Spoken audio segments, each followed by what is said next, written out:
Distinguido público, bienvenidos a Indagando en la Biblia, su espacio de divulgación bíblica independiente sin pertenencia religiosa.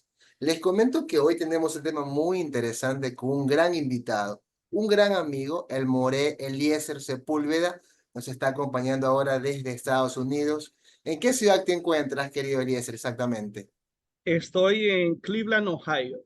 Cleveland, Ohio, qué interesante. ¿Y cómo está por allá el clima? ¿Hace frío? Pues sí, no, mucho calor. Tuvimos una temporada, estoy grabando aquí porque tuvimos varios tornados y eso nos eh, desbalanceó en muchas áreas, pero aquí estamos. Ya tenemos lógicamente electricidad y la internet está regresando, todo bien. Qué bueno, amigo, qué bueno, qué gusto saber de ti. Bueno, verte otra vez acá por el canal. Es la segunda vez que estás con nosotros, ¿no? Segunda vez, Segunda correcto. vez, bueno, Gracias. Gracias por la invitación. qué bueno, qué bueno. Mira, estaba pensando antes de entrar a la sesión como tal, porque va a ser una ponencia. Ya mi público sabe que nos estamos manejando en otra línea, más que entrevistas, más que podcast, al menos casi la mayoría de mi contenido ahora son ponencias.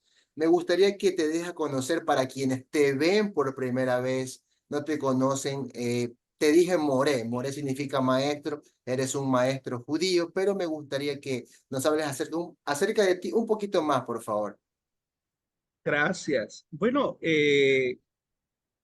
yo fui fundador de la congregación Shomer Israel en Orlando, Florida, cerca del 2012, 2013, y de ahí me enviaron a la escuela rabínica Hebrew College, a las afueras de Boston, en el estado de Massachusetts. Y allí pues después de 4 años completé dos másters, uno de la escuela rabínica y otro de la escuela Schulman de educación judía. Y como parte de los requisitos de graduación había que eh, trabajar con una comunidad, y así es que surge el Centro Educativo Shoresh. Y en los últimos años lo que nos hemos dedicado es a cursos académicos. Comenzamos muy religiosos y fuimos a la medida, fuimos avanzando en lo que algunos también pues consideran ciencias bíblicas. Tocamos algunas temáticas fuera de las ciencias bíblicas, pero estamos de regreso, como dicen los mexicanos, en esa onda que nos gusta mucho. Estamos estos meses en la temática de el desarrollo y la evolución del culto de Yaha, llamado en el ámbito académico le pusieron Yahweh, pero de eso se trata. Por ahí es que vamos a ir hoy. Excelente. Tú ¿qué te digo? Hace algunas semanas atrás leí un post tuyo que te has convertido en un judío más racionalista. ¿A Sí, sí, definitivo. Más humanista, más racionalista.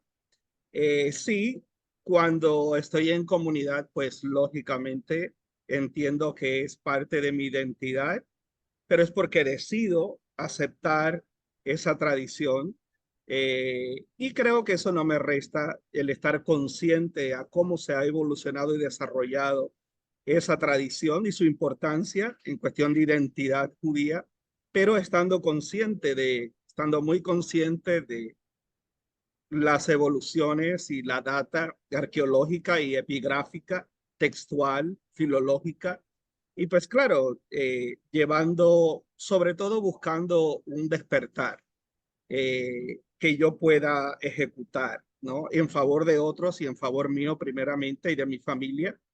Y, y me siento muy bien, me siento muy cómodo, pero no en el sentido de vagancia, sino en el sentido de ver progreso en mi vida personal y en lo que llamamos espiritualidad, ¿no? En mi conexión con todas las cosas como creación. Así que sí, por ahí vamos, por ahí vamos. Algunos ya me están dando un poco de fuete dentro del movimiento conservador, porque pues las temáticas, eh, algunas personas las toman como bélicas. Yo no lo veo de esa forma. Yo veo que apreciamos mejor nuestra tradición cuando tenemos un entendimiento del desarrollo, la evolución de hasta dónde hemos llegado. Bien, o sea, en lenguaje coloquial, o sea, tú me hablaste un lenguaje que quizás para muchos es un poco particular, pero bueno, así hablan los académicos, sino que me refiero a que en un lenguaje coloquial estamos hablando que has tenido todo o has canalizado a la divinidad como todo un constructo teológico, por así decirlo. Correcto, correcto. Perfecto, perfecto. ¿Y has sufrido alguna crisis de fe? Y perdón que te pregunte esto, pero En la escuela rabínica, fíjate, no después, pero mi primer año con el profesor y rabino Barry Mesh fue muy fuerte y estuve a punto de salirme de la escuela rabínica y pasé un año de crisis porque estaba a cargo de una congregación conservadora donde no creía lo que estaba hablando. No creía que Moisés existía, no creía, y fue muy fuerte hasta que tuve que madurar, tuve que aprender a balancear las cosas y ver la belleza del texto y de las narrativas, pero desde el punto de vista de la moraleja, de lo que instruye a mi vida en todas las áreas, aunque no crea, aunque no crea literalmente en la existencia de esos personajes, pero me ayudó mucho el comprender el desarrollo y el entender que ninguno de los libros que vemos hoy en el Tanaj fueron escritos para ser parte de la Biblia. Fueron experiencias con un contexto, eh, con una cosmogonía, una visión de su momento que tiene aplicaciones en todos los ámbitos morales, espirituales, sociales, políticos, todos constantemente. Y por eso es una fuente, ¿no? Es una fuente de vida y es una fuente de instrucción. Pero no porque crea que la narrativa es así, ¿no? Todo tiene su origen, su desarrollo.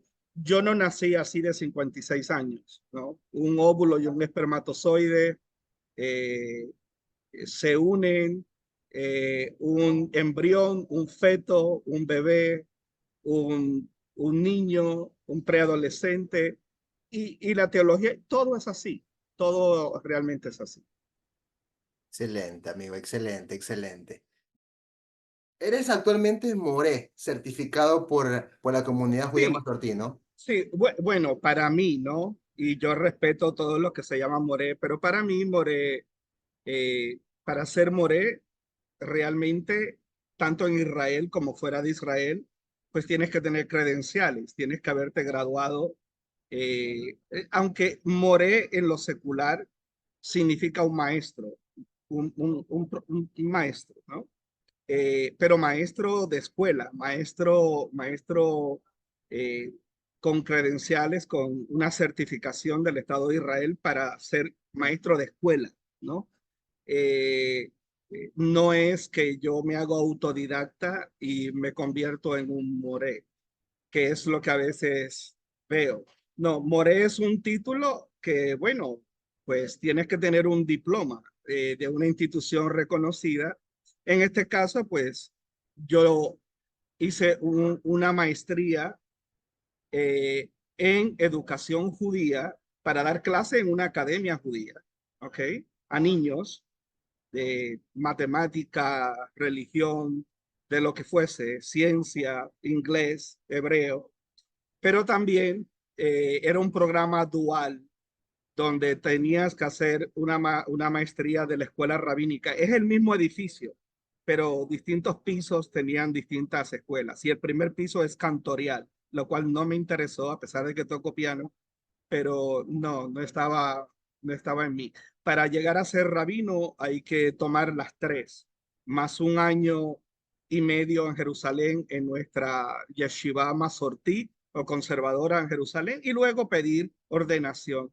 Pero eso nunca me interesó. Mayormente me interesó la parte educativa. Qué interesante, qué interesante. Bueno, amigo, Sí, entrando un poquito más ya en materia, ¿de qué vamos a hablar el día de hoy? Para que pues bueno, nos digas un poquito como introducción. bueno, vamos a ver cómo un dios del desierto al sur de Arabia de alguna forma asciende su culto hacia el norte de Jerusalén, a la tierra de Shiloh, y allí hay un shrine, hay un santuario, el cual se ha buscado muchísimo y eh, hay mucha polémica entre los académicos, eh, pero lo que vamos a ver es precisamente eso. Ahora, ¿por qué? Bueno, porque mira, cuando a cualquier persona tú le dices el nombre Yahvé o Yahweh, automáticamente piensa en Dios, en el Padre, en el Creador del universo. Piensa eh, te confieso que aún con 13 años en el judaísmo, no fue hasta hace unos años atrás, muy pocos años, que realmente esa pregunta como que me llegó, ¿no? Yo digo, wow, pero aquí hay un lenguaje de la corte celestial, hay un lenguaje en nuestra liturgia, cada Shabbat me chocaba mucho, porque hablaba de las Hayot santas, de estos animales santos, hablaba de, como si estuviera hablando de una corte celestial, pero a la misma vez, eh, después de terminar la liturgia, yo me quedaba como pensativo, ¿no? Ok, ¿qué es esto? Eh, eh, ¿Es esto el Dios de Israel, el Dios? ¿No? Y Yahweh en sí nunca realmente fue Dios de Israel. Vamos a ver en el curso que inclusive el culto a Yahweh o a Yahweh termina, termina a final del Imperio Romano y que esto no es un culto único ni de los judíos ni de los cristianos, sino que también está mezclado con el comienzo y el desarrollo del gnosticismo, y vamos a ver monedas y vamos a ver inscripciones. Lo único que dentro de un contexto ya no de algo así monoteísta, con lo cual todavía tengo problemas decir que Israel era monoteísta, porque como vamos a ver en el curso, eh, adelantándome un poquito, hay algo aún en el judaísmo hoy y que básicamente lo ha habido eh, por sécula seculorum, como dicen. Y es un concepto que luego se habla de lo que se llama Nishtar Kavod, la gloria visible y la gloria invisible, como manifestaciones de Dios. ¿Okay? Pero también hay un concepto que luego evoluciona a Metratón, que es un concepto que se llama Yahweh Catán, el Jehová o el Yahvé pequeño. ¿Ok?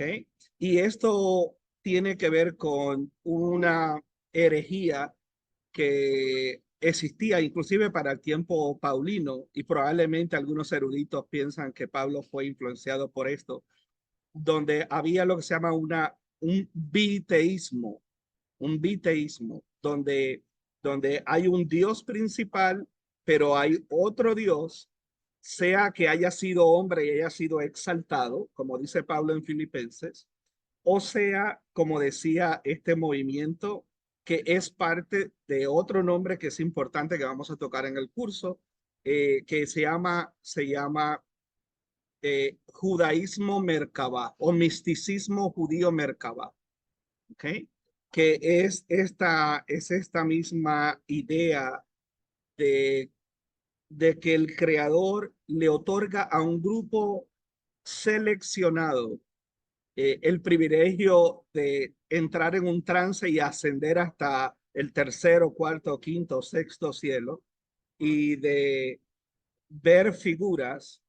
Esto no es solamente con Pablo, esto era de la misma forma que creo que lo que quiero es llevar a la gente a leer el texto, vaciarnos un poco de las preconcepciones que tenemos y de la teología y tratar de darnos la oportunidad de mirar el texto en lo contemporáneo y en ese contexto en el cual se desarrolla. ¿Qué escuelas, qué maestros, qué ideas habían en el tiempo de Pablo? Porque este curso lleva desde un Dios que pelea con él, el Dios supremo, con Baal, que tenía 70 hijos, ¿ok? Con la esposa con la esposa de él. Luego, este Yahu o Yaha o Yahweh tiene una esposa llamada Ashera, pero también cuando vayamos a la segunda parte del curso, en Elefantina, vamos a ver a Yahu Anat. Pero también tenemos el mismo culto con el dios Peta en Egipto. Y es el mismo dios. De la misma forma que vamos a ver cómo entonces estos cultos se fueron fundiendo, pero llega un momento específico donde las características que pertenecían al dios él y que pertenecían a Baal, que habían sido ahora son de Yahweh o de Yahu, Yaha, ¿ok? Pero cuando ya llega el judaísmo del segundo templo establecido, ya ese Yahweh o Yahvé deja de ser porque ahora no es Dios de la tormenta, ahora no es Dios del desierto, ahora no es el supremo Dios, sino que ahora es el Dios, el único Dios. Y eso es lo que pensamos cada vez y luego entonces vamos a tener que contestar otras preguntas.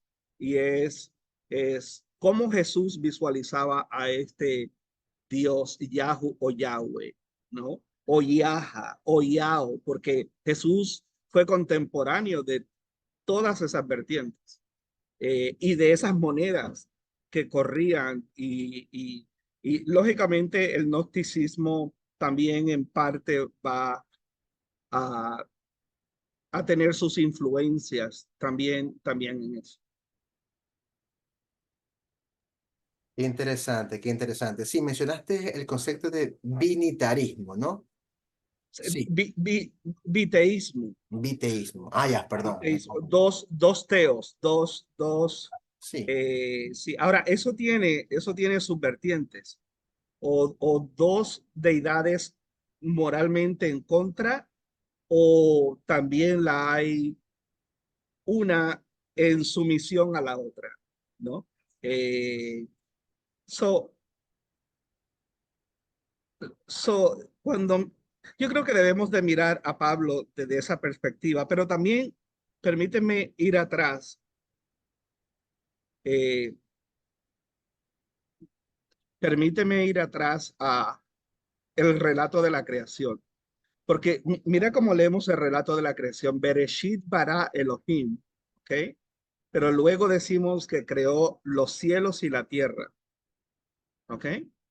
Y luego vienen los mares, luego viene Tohu Vabohu, luego viene, habla del abismo, habla de la expansión. Pero ¿qué si leemos el texto realmente como ellos lo veían? Creo que no leemos el texto como ellos lo veían. Y es que cuando se habla de los mares, las aguas de abajo y las aguas de arriba, lo leemos dentro de esa conceptualización de mar y tierra, de separación de aguas. Pero yo no creo que ellos lo leían de esa forma, no que lo leían, que ellos lo pensaban de esa forma, porque ahí está el dios Yam, que es otro dios de la tormenta, que va a pelear. Está el dios de la oscuridad y está el dios de la luz. Y por eso en el judaísmo tenemos el servicio de Shacharit, porque uno de los 70 hijos de Baal era Shachar, que está ligado también a la estrella resplandeciente de la mañana, a la luz, al salir. So, queramos o no, lo queramos aceptar o no, en Purim, en Easter con Ishtar, en Marduk con Mardoqueo, en Amán, en la reina Esther. O sea, estos cultos están muy metidos dentro de nosotros, pero nosotros no lo sabemos. porque la forma en que leemos el texto lo leemos como un producto terminado, pero la concepción de estos relatos, de estas narrativas antiguas de la creación, eran dioses, eran dioses. El dios Mot era el dios del abismo y del Sheol, era el dios que se tragaba a los rebeldes, y todo eso aparece en la Torá.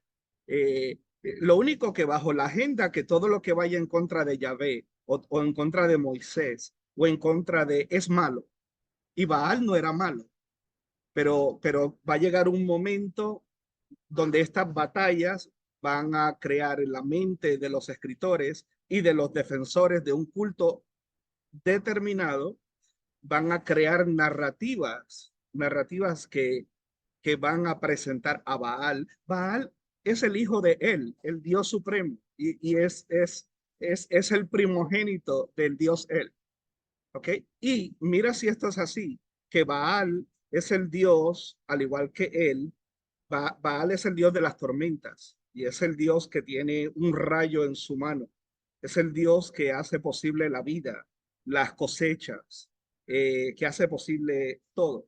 El Dios él, que fue eliminado y fue reemplazado por Yahweh o por Yaha, ¿ok? Eh, es irónico porque se representaba con un buey, con los cuernos grandes y poderosos. Y la letra principal del nombre de Dios en el hebreo es la Aleph y la Lamed, que significa el más fuerte, el toro o el buey más fuerte en autoridad. Pero cuando tú comparas eso, el nombre de Dios, con un símbolo de un buey, de un toro, ¿ok? Betel, los patriarcas, los abot, en contacto con el culto a él, ¿no? Betel, casa de Dios.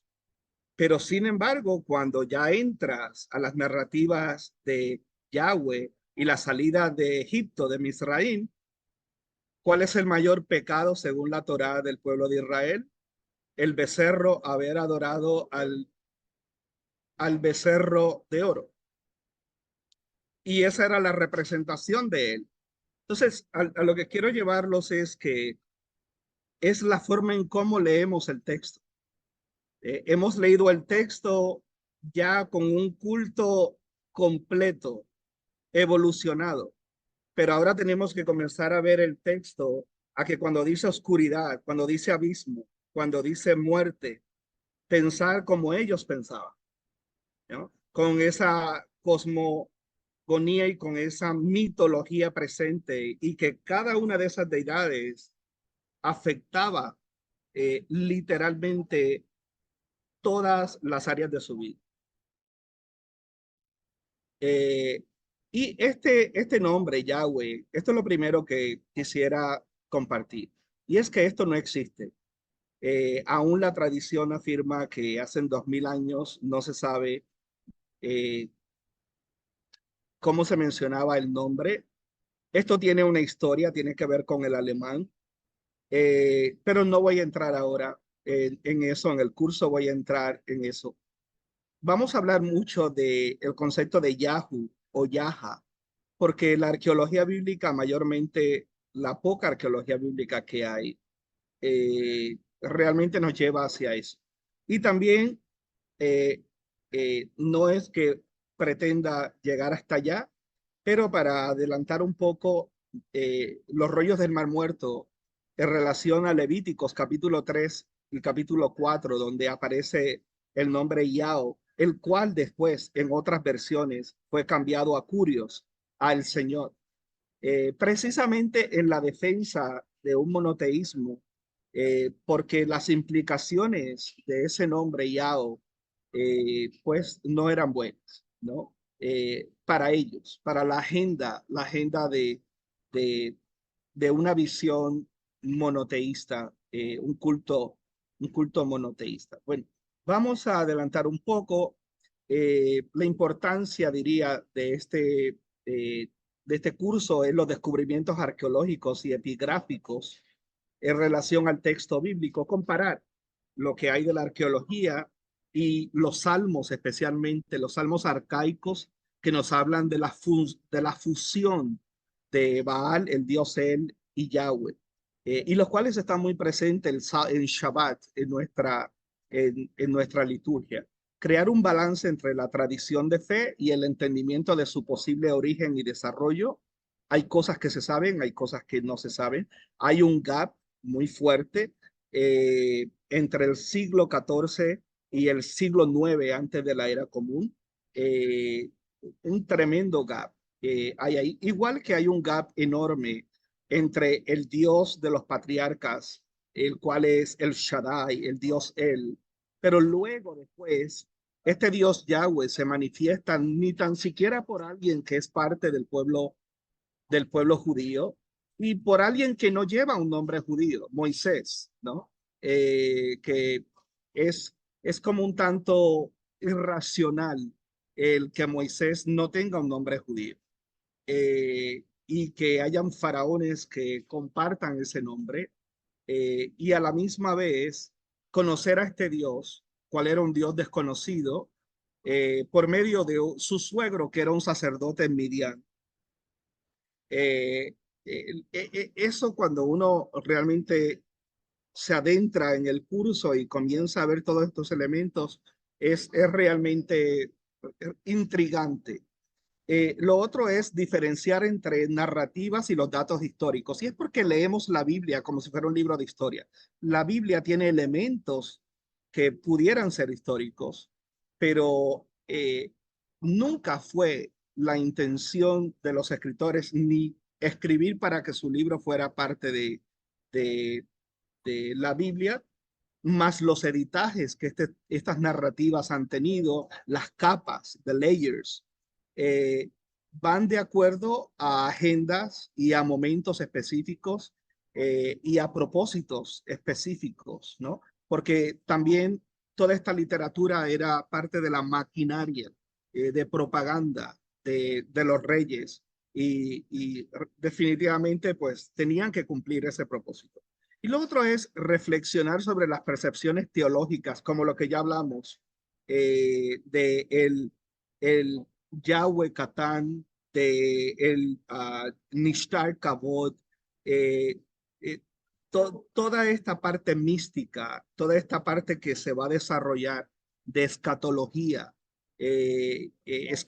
judía, lo cual es realmente la óptica con la cual leemos y tratamos de visualizar el tema de Yahweh, o el tema del Dios poderoso, o el Dios, ¿no? ¿Cómo es esto? ¿Cómo Jesús veía al Padre? ¿Y quién era el Padre? ¿Es el Padre Yahweh? ¿Es el Yahweh o para los evangélicos más tradicionales, es el Jehová del Antiguo Testamento? ¿Cómo, cómo lo visualizaba cuando Yahweh en sí es, es toda una evolución de un culto, como explicó, me imagino tu amigo, un culto regional hacia un culto, eh, pues un culto del creador del universo? Eh, este que está aquí, ¿cómo se desarrolla el culto a Yahweh? De ser un dios madianita del norte de Arabia y convertirse esto en las religiones abrámicas. So, ahí lo tiene. Eh, esta figura llegó a ser hoy el Dios creador del universo, el todo. En el segundo capítulo de Bereshit, quien crea no es Elohim, sino quien crea es este personaje que está aquí. Es Yahu o Yaha Elohim o Yahweh Elohim. ¿Ok? ¿Cómo llegamos ahí? En el curso también hablo un poco en contra, un poquito, no es que no esté a favor de la hipótesis documentaria, pero traigo también otras posibilidades de que debido a que estas narrativas tienen un propósito específico, en un tiempo específico, tienen una agenda, probablemente el hecho de que hayan dobles relatos en muchos pasajes, incluyendo el relato de la creación, necesariamente no significa que uno pertenezca a E, el otro a J o a P, no, sino probablemente son layers, son capas editadas más adelante, porque primero tenían que existir ese culto para poder entonces, y eso es una de las cosas que todavía sigo pensando, y es que vemos todas estas narrativas casi una después de la otra, pero cuando las tratamos de entender a la luz del espacio de tiempo, cuando se desarrolla ese Dios en particular que se menciona en una de las dos, hay mucho que pensar y hay mucho que considerar en esa temática. So, ¿qué es el yavismo? Mira, este es otro punto muy fuerte y es que antes que haya una Torá, tiene que haber un culto desarrollado al Dios del cual se habla en esa Torá. Y esto es uno de los temas que más eh, enfatizo en este curso, porque yo creo que pensamos al revés. Yo creo que primero evaluamos que hay una Torá que fue dado de la nada, que descendió del cielo y la pregunta es, ¿qué Dios la dio? ¿La dio él o la dio Yahweh? O Yahu, Yaha. Eh, ¿Quién la dio? ¿Qué Dios específico la dio? Bueno, definitivamente vemos en la narración que esto es una narrativa yavista, ¿no? So, el culto a Yahvé tenía que estar desarrollado. Y el problema que tenemos es que para llegar al desarrollo del culto de Yahvé, estamos hablando literalmente del Tri Isaías. Estamos hablando de finales del periodo persa y comienzos del periodo helenista. Y esas son cosas que tenemos fuertemente que considerar. So, no va a haber una Torá en ninguna forma que nos hable de un Dios que ese Dios primero no haya estado bien establecido. So, no es lógico que el texto exista antes del culto que la escritura intenta presentar sobre la obediencia a los mandamientos, a los preceptos, a las sentencias de ese Dios. So, el yavismo o Yahú, Yahá, es una especie de sombrilla que cubre desde la edad de bronce, estamos hablando 1200 años antes de la era común, hasta el presente, porque según Gad Barneas de la Universidad Hebrea de Haifa, una de las, bueno, uno no, el organizador del mayor evento que se ha hecho sobre esta temática, que se hizo en diciembre de 2022 en Haifa. Allí estuvo, wow, allí estuvo Tony Home, estuvo Itamar Kislev, estuvo Reinhard Kratz, bueno, Margarita Fulmer, Israel Felkenstein, estuvo Jonathan Adler, eh, la crema, lo que decimos la crema de la crema, ¿no? Estuvo ahí, estuvo en esa conferencia que duró como 4 días y definitivamente es fascinante ver toda esa sombrilla de distintos elementos que engranan para reconstruir esta idea que estamos exponiendo. So, este es un culto que va desde Arabia Saudita, desde Midian a Shiloh, al norte de Jerusalén, en la zona montañosa. Luego va a Egipto en distintos tiempos con el dios Peta, que es el primero en ser llamado el Señor, o ser llamado Adonai, o el Adón, o el Olam. Pero luego, más adelante, en la segunda parte del curso, cuando nos vamos a enfocar en el culto a Yahweh o a Yahu, Yaha, Anat, en la isla elefantina, de la cual la mayoría del curso se va a ir por ahí. Esto es fascinante porque vamos a ver que a este culto ya para ese tiempo de Yahu, Yaha, eh, en el periodo aqueménida o a los persas, el pensamiento iraní, vamos a ver muchísimos elementos sumamente importantes y nos vamos a dar cuenta que el Ner Tamid que tenemos en la sinagoga, la luz eterna, que los católicos tienen en el altar, es parte del culto zoroastrianista al fuego. Itamar Kislev escribió, como dicen los colombianos, harto, ¿no? Escribió extensamente sobre esa temática, la cual vamos a ver en el curso. Esto cubre desde el 1200, a pesar que hubo una mención por encimita, aunque hay mucha disputa en los académicos, de que en el siglo XIV se mencionó lo que se llama Shasu de Yahu en Egipto. Pero vamos a ver a lo largo de la arqueología que luego hay un gap enorme entre el siglo XIV al siglo IX aproximadamente en adelante. Y luego no es hasta las reformas de, pues, de Ezequías, de Josías, la lucha contra las tres deidades maternas, Maca contra Ashera, eh, eh, la reina del cielo, ¿no? Probablemente de Jeremías. Vamos a ver que Israel nunca realmente tuvo un culto a un solo Dios. Eran politeístas, eran paganos. Eso suena muy duro a la gente, pero eso es la realidad. Y lo otro es que esta literatura realmente fue escrita para una élite, si se pudiera decir. Algunos eruditos no están de acuerdo con ese término, pero al menos con una clase educada, una clase sacerdotal. Y estos templos que se van desarrollando eh, en al norte, bueno, hasta Alejandría, Leontópolis, Elefantina, en Betel, que ese es el único que no se ha encontrado, en Shiloh, en Gerizim, en Damasco, al culto a Yahvé. Tenemos que ver cuándo realmente es que se desarrolla y las cartas que tenemos de cómo se comunicaban los sacerdotes y las sacerdotisas, porque ya en el yavismo que vemos en el texto bíblico no vemos mujeres siendo parte de los Kohanim, pero en otros templos sí, especialmente en Elefantina. Entonces, hay cosas muy, pero que muy interesantes.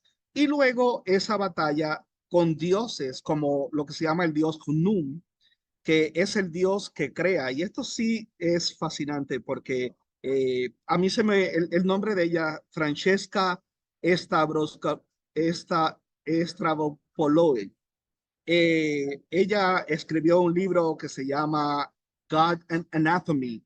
Excelente libro.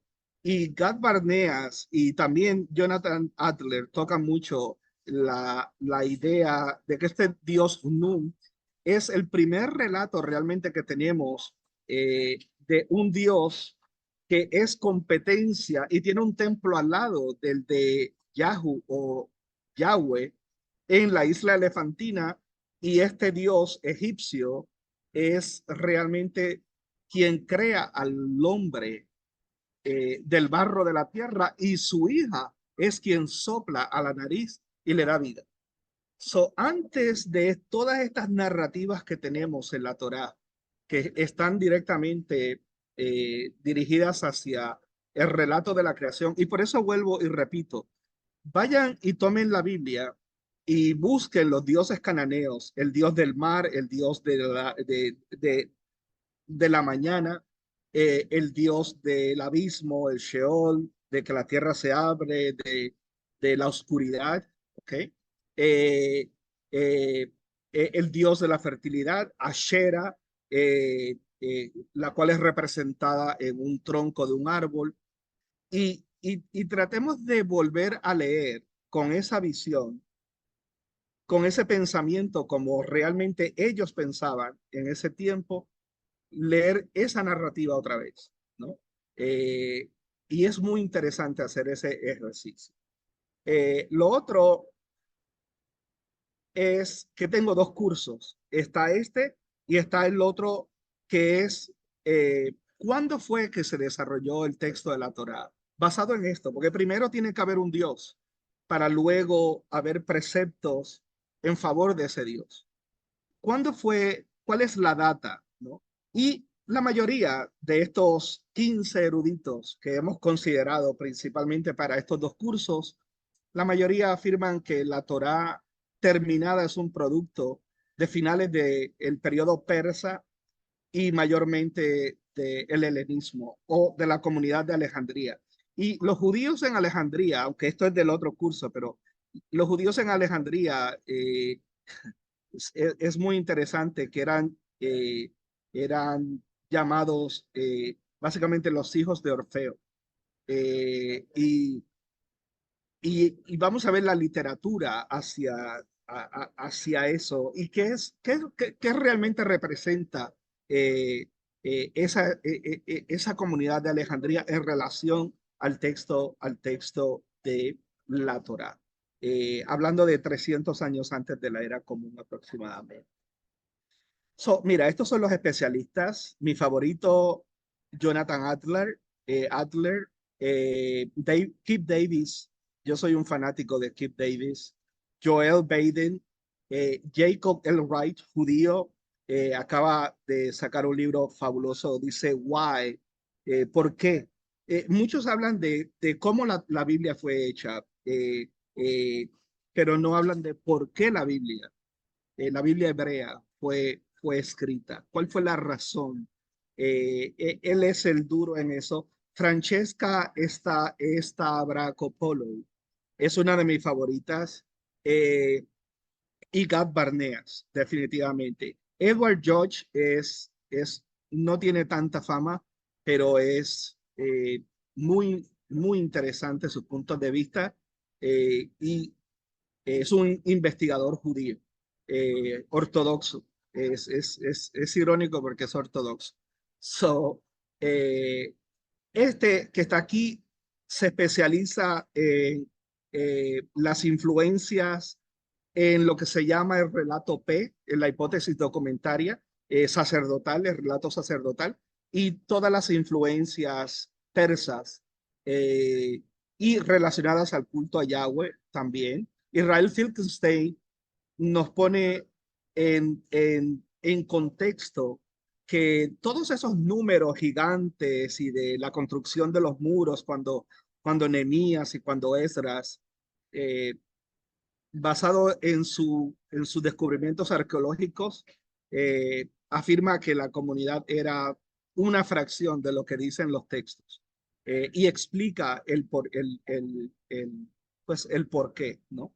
Kip Davis, en relación a los rollos del Mar Muerto, en relación a el culto a Yahweh, ya desarrollado para ese tiempo. Está por sacar un libro en noviembre muy interesante sobre ese tema, pero ha estado hablando sobre esto. Y Jacob Wright es una mente fresca eh, para aquellos que queremos también balancear algo fuera de las teorías, las distintas teorías de la hipótesis documentaria. Bueno, para hablar por encimita de ellos. Esta es la primera mención en el siglo XIV, 1400 años antes de la era común, la tierra de los Shasus en sí lo que apareció fue estas tres letras, Yahu, Yaha. Aquí está Midian. Algunos ponen el monte Sinaí aquí en la península del Sinaí. Acá, este es Jonathan Adler en uno de sus libros explicando por qué acá. Y este es el culto que asciende hasta el norte, pero luego desciende por todo el Nilo hasta el sur, mucho más tarde. Y vamos a ver por qué se formó una comunidad en la isla elefantina y lo significativo que esa comunidad fue y la correspondencia que tuvo con el culto a Yahweh en Damasco, en Gerizim, en el texto bíblico nos presenta a esta gente como enemigos, ¿no? Que los samaritanos y los judíos no se llevaban y todo este tipo de cosas. Parte de eso puede ser cierto, pero creo que es una hipérbole. Cuando vemos la correspondencia que había e inclusive la ayuda que pide la ciudad la comunidad de elefantina del culto a Yahweh, que cuando envía a Jerusalén y a Damasco y a Gerizim cartas, y estas cartas están presentes, ¿no? Pidiendo ayuda porque estaban bajo el dominio persa para que el templo que los seguidores y el sacerdote de Hnum había destruido, el templo a Yahweh, para que tanto el templo de Gerizim fuera construido, el templo de Jerusalén fuera reconstruido y el templo en Elefantina al mismo Dios, ¿no? Vamos a ver cosas muy, pero que muy interesantes en eso. Vamos a ver mucho el noteísmo, la aceptación de la creencia de un Dios y al mismo tiempo aceptar el culto a otras deidades que son consideradas inferiores al Dios principal, ¿no? De la región. Y estos son los nombres que vamos a ver. Vamos a ver a Yahu, Yaha, Yahuanat, Petah, Júpiter Sebaó. Este era el dios que adoraban en Alejandría los judíos y se llamaba así. Luego su relación con Dionisio y la evolución de este concepto de Yahweh, del desierto a la tormenta, al vino, a la celebración, a otro tipo de, no de fertilidad, pero de prosperidad, y Iao, y probablemente vamos a hablar un poquito de corrientes gnósticas, pero Gad Barnea habla mucho de que en la Cábala hoy hay mucha influencia precisamente de la continuidad de este culto de una forma un tanto disfrazada, pero que sí la hay. Ya dijimos que esto es una construcción académica eh, y aquí tenemos, este es el dios del amanecer, the dawn, God of dawn. Y por eso el servicio que hacemos en el judaísmo en la mañana se llama Shacharit, en honor no a ese dios, pero de ahí es que sale Mot, el dios de la muerte, Baal, el dios de las tormentas. Pero hay una lucha entre Yam, que es este, que es el dios de las tormentas de la costa, y este es el dios más arriba en Ugarit, eh, el hijo del dios supremo. Vamos a ver las batallas entre Baal, y eso lo vamos a ver reflejado en Jezabel, en el rey Acaz y Jezabel, y contra los profetas de Eliahu, de Elías, Hanabí. Eh, Vamos a ver las reformas de Josías, y vamos a ver cómo en la reforma de Josías se destruye la serpiente que fue levantada en el desierto por Moisés. Yo no creo que sea la misma, porque ya eso se hubiera desintegrado con tantos siglos, pero me imagino que el texto lo que quiere decir es al culto que continuó sobre esa Nahash, esa serpiente, lo cual en Persia ese culto también estaba llamado Nahashtan, y en el zoroastrianismo también. Vamos a ver el dios de el polvo, el dios del sol, el dios del mar, y aquí Ashtar y Anat, la diosa de la guerra, y hace sentido que Yahu Anat, eh, este matrimonio entre un dios masculino y una deidad femenina. Pero también el dios El era el dios de la fertilidad. No solamente era la letra Aleph y el más poderoso, el más fuerte, sino que vamos a ver fotografías donde hay siendo masculino, vemos a otro becerro debajo de los genitales del dios El, y representaba la fuerza masculina de la fertilidad, mientras que Ashera y su hija representaba con los senos grandes y se tocaba los senos, y representaba un arbusto en un tronco de un árbol, ¿no? Estos son cultos que aún continúan con nosotros porque Ashera evoluciona a Esther, Ishtar, Ashtarot, y pues son todavía en el texto bíblico, en los matutinos evangélicos, en Semana Santa. Yo recuerdo los matutinos, había que levantarse para ver el sol resplandeciente, la estrella resplandeciente de la mañana, el lucero de la mañana, la resurrección de Jesús. Y en Pesaj tenemos muchísimas de estas influencias también. De alguna forma, no es que estamos adorando a esos dioses, pero todavía eh, hay, eh, hay eh, sí, hay samples, hay muestras, ¿no? De todo esto. Pero esto lo vamos a tocar en el curso y la relación entre ellos. Ya hablé del dios de la fertilidad. Este tenía 70 hijos y cada dios y cada región era hijo de este dios, del dios él. Mi nombre es Eliezer. Él es Dios, Elí es mi Dios, Ezer es ayuda, Dios es mi ayudador. So, cada vez que alguien me llama, el Dios que realmente está en mi nombre es este Dios, no es Yahweh. Es distinto decir, después hay nombres que cuando el culto se va fusionando, como Joel, de Ya y de Él, y entonces ya empezamos a ver, pero cuando vamos al principio, Jacob adoró en Betel y Israel significa, ya es una mezcla, porque es Yi, que es de Ya, SR, la letra Shin o Sin, y Resh es la raíz de la palabra Sar, que significa príncipe, y él, que es Dios. So tenemos Yahweh, príncipe, él. So, eso va a dejarnos ver qué porciones de esas narrativas corresponden a momentos determinados donde ese culto ya estaba en fusión, ¿no? Y eso es muy importante que ahora empecemos a ver el texto desde ese punto de vista. Este es el dios de la tormenta relacionado a Dagón, eh, su esposa, Anat, la diosa de la guerra y la caza. Esta diosa representada por una serpiente en una vara.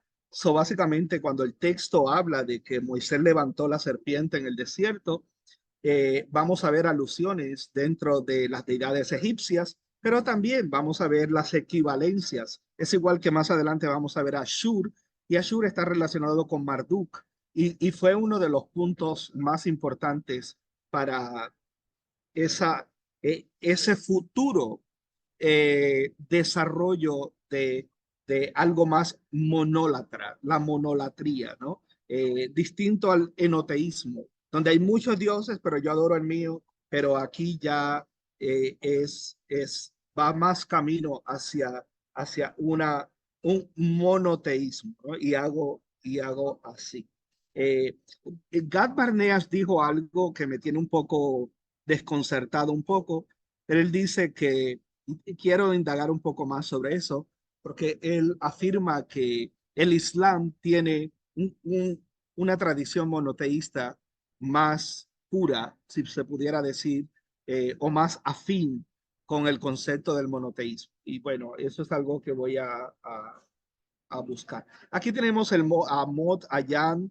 eh, eh, en Ugarit hubo cerca de 200 deidades. No, al principio no hubo señal del culto a Yahweh en Ugarit, lo cual es Siria en el presente.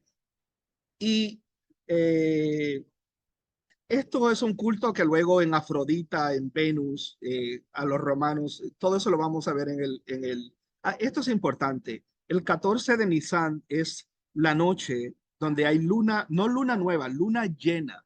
Y la luna llena en la antigüedad representaba el momento de la cosecha.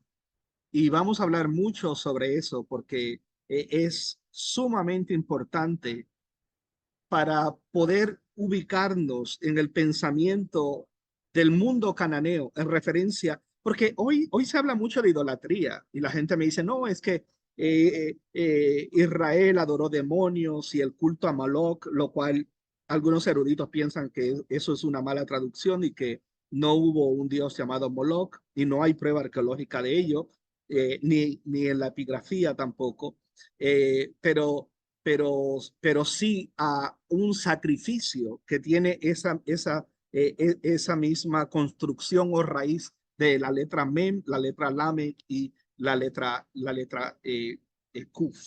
¿Okay? So, vamos a ver eso. Aquí, aquí está Beersheba, que es el sur de Israel. Aquí está Eliad, que hay un aeropuerto también internacional. Este es el desierto del Negev, tierra seca y árida donde no hay agua. Y aquí, esto es Gaza, donde está el conflicto ahora. Esta es la frontera con Egipto. Y aquí, de este lado, del lado acá egipcio, está lo que se llama Kuntelet Ahud. Eh, Aquí vamos a hablar de un tema muy interesante y es que cuando se encontró en este tel eh, eh, eh, figuras, ídolos caídos, quedaron enterrados y cuando se hizo la prueba, los especialistas encontraron que habían inciensos y aceites de cannabis, de marihuana. So parece que eh, eh, tengo todo un capítulo de esa temática y me pareció muy interesante. So, vamos a hablar un poquito de marihuana en el culto. Esto que está aquí, este es el dios él, representado por un buey, pero ve que hay otro que está en los genitales. Esto no es una vaca, ¿ok? Y esto es la representación del tronco de Asherah. So vamos a hablar bastante de eso. Ya de esto hablé. Y no debemos de hablar de religión, porque en ese tiempo no había religión. El concepto de idolatría, el concepto de demonios, el concepto de religión, esto es un concepto muy moderno. Vuelvo de nuevo, vamos a ubicarnos en este contexto. Y es difícil porque uno tiene como que depurarse de ciertos elementos y percepciones, ¿no? Así que esto es muy importante y vamos a explicar por qué se debe de tratar esto como el culto de Yahweh, no como la religión de Israel o la religión de Yahweh. Son la batalla entre los dioses de la tormenta, vamos a ver textos bíblicos, vamos a ver también el Septuaginta, vamos a ver los equivalentes de Canaán, ya la literatura más hacia acá, hebrea, vamos a ver de los hititas cerca de Turquía y lógicamente Marduk y Tiamat y vamos a ver el Dios supremo, el Dios supremo, el Dios supremo, el Dios supremo y vamos a ver cómo se relaciona cada uno de esos. Esto sí es importante porque estos son los salmos y las narrativas más arcaicas que tenemos del el culto a Yahweh, ¿verdad? Yahu, ok. Eh, hoy, en Shabbat, en la mañana, este es uno de los salmos que cantamos, que se le dé al Señor de los cielos y se le dé toda la gloria y el poder, el Señor de los cielos, ¿no? El cual es Él, pero aquí se está refiriendo a Yahweh. Que se le otorgue al Señor de la gloria su nombre y que se adore en su santo esplendor, en holy splendor, y que la voz del Señor está sobre las aguas, sobre el Dios Yam, el Dios de la gloria de los truenos. ¿Quién es el Dios de los rayos y los truenos? Es Baal. Y es para que veamos cómo leemos todo el texto, pero estamos pensando en un solo Dios, estamos pensando en Yahvé, en el Señor, en amén, aleluya, en el único Dios, el todopoderoso, no. En su contexto, esto, eso no es lo que quiere decir, eso no es lo que el mensaje que se quiere dar. Lo que se quiere dar es que Yahweh ha vencido sobre otros dioses, ya que el culto ya está en camino. Eh, eh, the Lord, the God of glory thunders, the Lord over mighty waters, sobre Shamayim, sobre Yam. La voz del Señor es poderosa, es powerful. The voice of the Lord is full of majesty. The voice of the Lord breaks the cedars.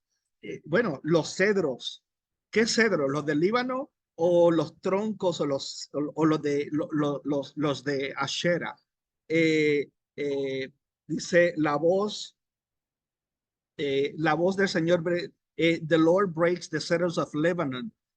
He makes Lebanon skip like a calf, and Syrian like a young wild ox. Volvemos a las representaciones, a wild ox de dioses. The voice of the Lord flashes from the flames of fire. Y vamos a ver con la palabra hashmal, y vamos a ver la evolución de esto, no solamente aquí, sino también más tarde con el fuego en el zoroastrianismo. The Lord shakes the wilderness of Kadesh, and of Kadesh. The voice of the Lord causes the oaks to whirl, the strips in the bark from trees of forest. So, y por ahí sigue, fue que no me cupo, pero este es uno de los salmos principales en Shabbat. Y debemos de leerlo en su contexto. Eh, so, vamos a ver varios eventos y tengo muchos. Naranjo, me dices cuánto tiempo tenemos y yo voy terminando porque tengo un montón. No, no, amigo, Eh, sigue nomás con toda confianza, tranquilo. ok, y vamos a hablar de las inquisiciones que hubo. Inquisiciones, literalmente inquisiciones. eh, eh, Contra estas tres reinas madres del tiempo de Atalía, del tiempo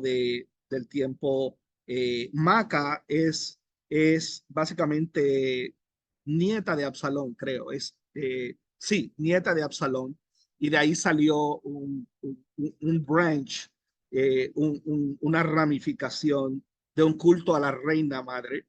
Y vamos a hablar de eso, pero también vamos a hablar de que Israel, perdón, que el reino de Judá hizo reformas, pero de nada le valió. Al final la gente le dijo a Jeremías, todo estaba bien hasta que Josías se puso a hacer estas cosas.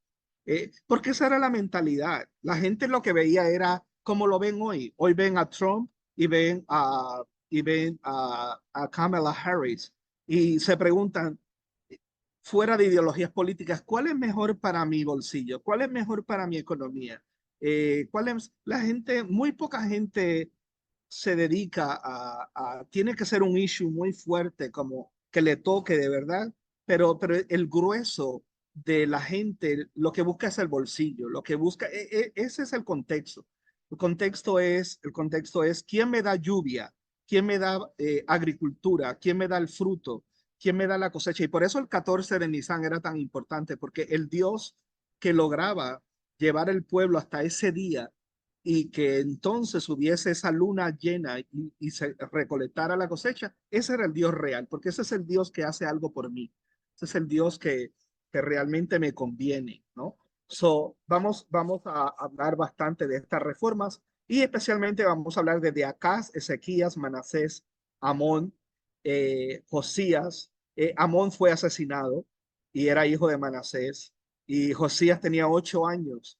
¿Y por qué Josías, siendo un niño, y cómo lo manipularon los yavistas? Pero luego esto se fue otra vez para atrás, porque volvemos a lo que estábamos diciendo, cuando Jacás, Joaquín, y es aquí cuando vienen los babilonios. Entonces, aquí vamos a ver en el 722, en el reino del norte, que Asiria, quien trae un concepto maravilloso, y es los asirios fueron los primeros en traer a la tierra, a la región de Israel y Judea, el concepto de la centralización. ¿Ok? De que, de que había que evitar que la gente se rebelara, por ende había que traer gente de otro lugar y mezclarlos y había que imponer el culto, sea al dios Ashur o al dios Marduk, que es el equivalente, bajo una especie de monoteísmo. Pero eso funcionó por un tiempo y ayudó a la fusión de varios de este proceso. Pero vamos a ver cómo afectó eso en el curso y vamos a ver también cómo aquí este fue, yo diría que el punto, the turning point, el punto donde, donde hay un cambio, ¿no? Donde en el curso vamos a hablar bastante de eso y vamos a explicar eh, Fenicia, porque el culto a Baal y el culto a él es fenicio, ¿okay? El culto de Yahweh es de por acá, de Arabia, ¿okay? Que sube acá al norte de Jerusalén, a Shiloh, pero otra versión va a Egipto, ¿ok? Y luego tenemos a Siria, quien toma el reino del norte en el 722, pero su vecino Babilonia conquista a Siria y eso tiene grandes influencias. Pero luego los medos y los persas, Media y Persia, se unen y conquistan a Babilonia, que había conquistado a Siria, que Asiria había conquistado el norte, el reino del norte. So, uno fue conquistando al otro y eso abrió, hizo gaps y eso hizo espacios para un poco más de autonomía, para un poco mayor de que se desarrollaran estas reformas y y que todo se mirara a la luz de cuál va a ser el beneficio, ¿no? ¿Cuál es el Dios real? ¿Cuál es el Dios que contesta? ¿Cuál es el Dios que me da de comer? ¿Okay? Muy distinto a cómo vemos las cosas. Hoy decimos todo lo contrario. O en las buenas, en las malas. Hoy buscamos que cuando Dios nos falla, porque creemos que Dios no nos falla, pero ¿cuántas veces hemos pedido a Dios algo y no lo hemos recibido? Pero entonces salimos con excusas. Tratamos siempre de justificar a Dios en los eventos de nuestra vida. Y eso suena fuerte, pero esa es la realidad. Y lo vamos a ver más adelante en el Trisaías y luego en los rabinos, en el culto a Yahweh, donde los rabinos cambian en nuestra liturgia en vez de aceptar lo que dice el texto realmente, que es el Dios, que Yahweh, fuera de mí no hay otro, no hay otro Dios, fuera de mí no hay quien salve. Yo soy el creador del bien, de la luz, y soy el creador de la oscuridad, soy el creador del mal, de la adversidad. O no, los rabinos lo cambiaron a Jacob, el creador de todo, el creador de todas las cosas. Eso lo hacemos, esos constructos lo hacemos nosotros, a la luz de una teología que nosotros, de una visión que queremos impartir al pueblo, porque no queremos, y eso lo que hizo fue que al crear eso, hubo, hubo la necesidad frente a la realidad de la vida, que es la maldad, la violencia, la injusticia, hubo que desarrollar una apocalíptica judía, mística, la cual se fundamenta en ángeles, en que ahora Dios se le revela solamente a unos pocos y les permite ver cosas que a la mayoría no le permite ver, ¿no? Y que pueden ver el cosmos y la cosmogonía y cómo funciona todo y los seres celestiales y cómo Dios está en control de la historia de todo. Y eso es altamente problemático. Tenemos que comprender el por qué justificamos y por qué nos vamos por ese lado. Eso suena un poco fuerte y en el curso hablo un poquito fuerte, pero esa es la realidad. Esa es la realidad. So, ya hablé de esto, los eventos políticos de Ashur, la reina del cielo, la transferencia acelerada para que estos cultos se fundan, la centralización del culto y esta es la isla de Elefantina y aquí estaba el templo de Yahu o Yaha Anat y al lado estaba de una especie de trinidad o de trideidad con Hnun, el Dios que crea del barro de la tierra, que crea, y luego su hija, que viene siendo como el Espíritu Santo, el soplo de vida, que es lo que vivifica y da vida, ¿no? Aquí en Éxodo no encontré el acento en la E, así que me, me, me perdonan eso. Este es Peta, el Olam, el Eterno. eh, Esto es Elefantina aquí.